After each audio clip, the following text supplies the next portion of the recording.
चिरंजी राव साहब, जो कांग्रेस पार्टी के राहुल गांधी जी के खरगे जी के उम्मीदवार हैं, हमारे शाहपुरा से विधायक मनीष यादव जी, बैराट से पूर्व विधायक इंद्राज जी, भरत जी, मंच पर सभी रामसा यादव साहब और सभी नेतागण जो मौजूद हैं, और गांव के सभी बुजुर्गों, माताओं, बहनों, बच्चों, नौजवान दोस्तों, जैसा चिरंजी ने बताया आपको कि पूरे प्रदेश में 5 तारीख को वोट पड़ेंगे और हरियाणा में 10 सालों से बीजेपी की सरकार है, दिल्ली में 10 साल से बीजेपी की सरकार है। और आप भी खबर देखते सुनते हो, पूरे प्रदेश में ये माहौल बन चुका है कि आने वाली सरकार कांग्रेस पार्टी की सरकार है। और ये बात मैं इसलिए बोल रहा हूँ कि जनता मौका दे सकती है, लेकिन 10 सालों में हरियाणा की सरकार ने और देश की सरकार ने क्या हालात बनाए हैं हमसे छुपे नहीं हैं। किसानों के खिलाफ काले कानून बनाने हो तो बीजेपी आगे, फौज की भर्ती बंद करनी हो, अग्निवीर चालू करना हो तो बीजेपी आगे, हमारे देश की रौनक और नाम कमाने वाले हमारे पहलवान बच्चे बच्चियां हों, उनको बेइज्जत करना, उनको बदनाम करना, उसमें बीजेपी आगे। उद्योगपति हो, मध्यम वर्ग हो, छात्र हो, हर वर्ग को बीजेपी की सरकार ने ऐसे कानून बनाकर शोषित करने का काम किया कि आज उनको 9 साल के बाद अपना मुख्यमंत्री बदलना पड़ा। और देश में भी जो लोग 300 पार 400 पार की बात करते थे, आज वो बैसाखियों में सरकार बना रहे हैं। बैसाखियों की सरकार बनी है। बीजेपी के 240 सांसद आए और मैं धन्यवाद देना चाहता हूँ हरियाणा की जनता को कि आपने 10 में से 5 लोकसभा के सांसद कांग्रेस पार्टी के जिताए। राजस्थान में भी हम लोगों ने 11 जगह बीजेपी को हराया 25 में से। जो लोग घमंड में थे कि हरियाणा में, राजस्थान में खाता नहीं खुलेगा, आज वो आधे हो गए।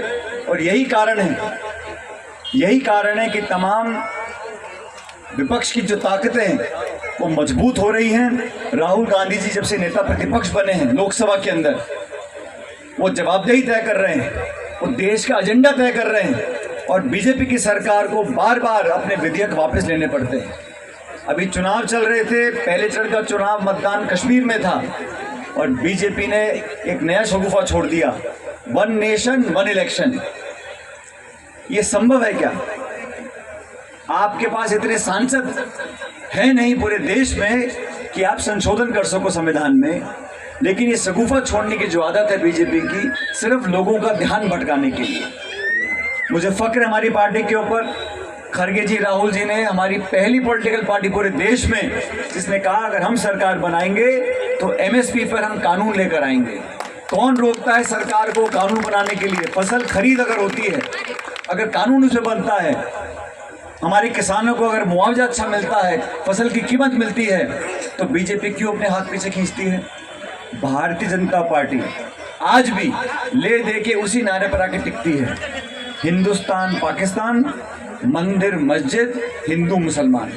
बाकी उनको बिजली, सड़क, स्कूल, शिक्षा, चिकित्सा, खाद, बीज, पानी, रोजगार, उद्योग, निवेश, इनसे कोई मतलब नहीं। उनके भाषण सुनो आप नेताओं के, 10 साल का समय कम नहीं होता। इन 10 सालों में क्या तो महंगाई के हाल कर दिए, क्या शिक्षित बेरोजगारों के हाल है। आप देखो पूरे प्रदेश के अंदर किसान अपने आप को सहमा महसूस करता है, धरना देने जाओ तो लाठी गोली चलती है, मुकदमे दर्ज होते हैं। देश की राजधानी पे लगभग 1.5 साल तक किसान बैठे रहे, तब जाके सैकड़ों जो किसान शहीद हो गए, उसके बाद जाके वो वापस लिए कानून। और ये तीनों कानून लाने के लिए कहा ही किसने था? और आप लेकर आए तो वापस क्यों लिए आपने? ये जिद, मनमानी, घमंड, अहंकार, इस प्रकार का काम करने की आदत बीजेपी को हो गई है।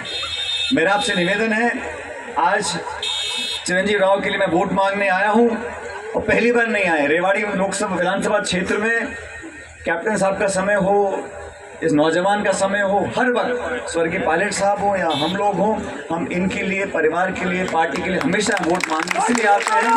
तो मैं मानता हूँ इनके परिवार ने लंबे समय तक सेवाएं दी हैं। फौज में काम करने के बाद, जनता के बीच में आने के बाद एक अपनी जगह बनाई है। और मैं पूछ रहा था बैठा बैठा चिरंजीवी से, मैंने कहा भाई कितने लोग चुनाव लड़ रहे हैं? ये लंबी लिस्ट है, इतनी पार्टियां हो गई, अधिकांश लोग जो चुनाव लड़ रहे हैं वो सिर्फ और सिर्फ कांग्रेस की वोट खराब करने के लिए लड़ रहे हैं। उन्हें कोई चुनाव जीतने से मतलब नहीं है।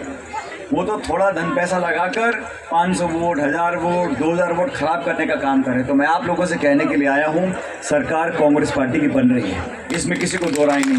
और आप लोग समझदार लोग हो, अपने क्षेत्र का, अपने हल्के का अगर आप सही मायने में विकास चाहते हो तो छोटे मोटे दलों में, निर्दलीय में हाथी घोड़ा भैंस बकरी पता नहीं कितने चुनाव लड़ रहे हैं। यह चुनाव है बीजेपी कांग्रेस का।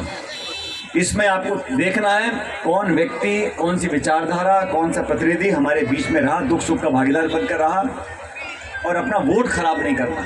वोट वहाँ दो जहाँ वोट की गिनती हो। जब राज बनेगा, महत्वपूर्ण जिम्मेदारी चिरंजीवी राव निभाएंगे हमारी सरकार के अंदर, पार्टी के अंदर। आज भी राहुल गांधी जी ने उनको देश भर में जिम्मेदारी दे रखी है, हर जगह जाके अपना पार्टी का काम करते हैं। और पढ़े लिखे लोग, साफ छवि के लोग, नौजवान लोग आपकी ज़्यादा सेवा कर सकते हैं। अब मुझे कहने में कोई संकोच नहीं है, हरियाणा में जो हाल भाजपा का हो रहा है, लोकसभा चुनाव में भाजपा के कार्यकर्ताओं को लोग गांव में घुसने नहीं दे रहे थे। उनसे सवाल पूछते थे कि आप किसानों के विरोधी हो, आप संविधान के विरोधी हो, आप संविधान में संशोधन करना चाहते हो, हमारे दलित आदिवासी भाई बहनों के मन में डर क्यों पैदा हुआ? क्यों बार बार भारत बंद करना पड़ता है? क्यों बार बार प्रधानमंत्री और बीजेपी के नेताओं को सफाई देनी पड़ती है कि हम संविधान को नहीं बदलेंगे, हम आरक्षण से छेड़छाड़ नहीं करेंगे? मनमोहन सिंह 10 साल प्रधानमंत्री थे, कभी ऐसी बात उस समय उठी कि संविधान से संशोधन